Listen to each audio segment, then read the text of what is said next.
In today's episode of Early Work, we are talking about the basics of gripping a baseball. Yes, this might sound elementary, but a lot of people do this wrong, believe it or not, even, including myself when I was playing. Okay, so I have faith you might learn a couple things here. Now, first thing, we're talking about position players, not pitchers, but the basics of gripping a baseball for position players. Whether you play infield or outfield or catcher, we're talking about you, okay?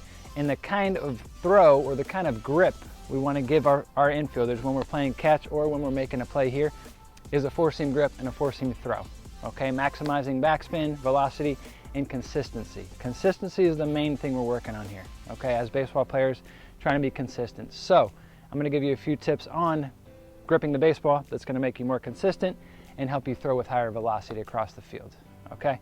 First thing, what is a four-seam? Okay, it's easy to say throw a four-seam, but a lot of us don't exactly know what a four-seam is, okay? The way I describe it to kids now, or the way I understood it as a kid and as a pro eventually, was gripping across the C on the baseball. Whether that's a backward C or a forward C, I want to grip across that with my 2 fingers or 3 fingers if I'm a younger kid with a smaller hand, okay? So starting by gripping across that C, okay? The top crease of my fingers on the 2 fingers or 3 fingers that I'm gripping with goes right across that top seam of the C. Okay, so imagine I'm throwing with 2 fingers as I used to, as I grew up. I'm gripping across the top seam with the top crease of my fingers. Boom, right across the C.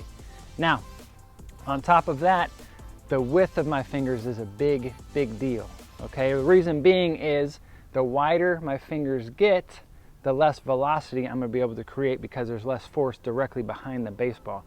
This turns into almost like a split finger. I'm not gonna dig too far into that. But the ball will slow down. I don't have as much force as I could behind the baseball, okay?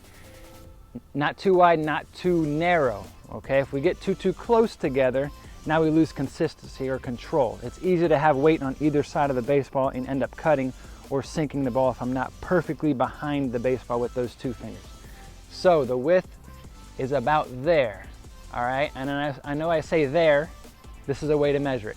Take your index finger of your other hand, place it in between your fingers, and it should fit perfectly there. Okay, it fits perfectly there.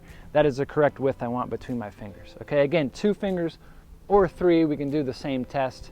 Okay, that's the proper width. Have them take their glove hand, index finger, put it between their 2 throwing fingers, and that's the correct width. Okay, now the thumb position. A lot of kids will put it off to the side. What we want ideally is it to be directly on the other side of the baseball or directly under my 2 fingers or 3 fingers that I'm throwing with, okay, directly under. Now all that's resting on there is the side of my thumb. You see, where a lot of kids get in trouble or adults get in trouble is when the ball sinks too far deep into their hand and their thumb is now on the entire ball. Their entire thumb is on the ball. Okay, again, that's gonna slow the ball down. What we want is just the side of my thumb resting on the other side of the ball. Okay, creating a little bit of a window in between the ball and my hand itself. Okay, so there's 3 or 4 tips you can use there to increase consistency and velocity with four seams across the diamond or from the outfield. That's going to help you become a better thrower and a better player as a result. Thanks, guys.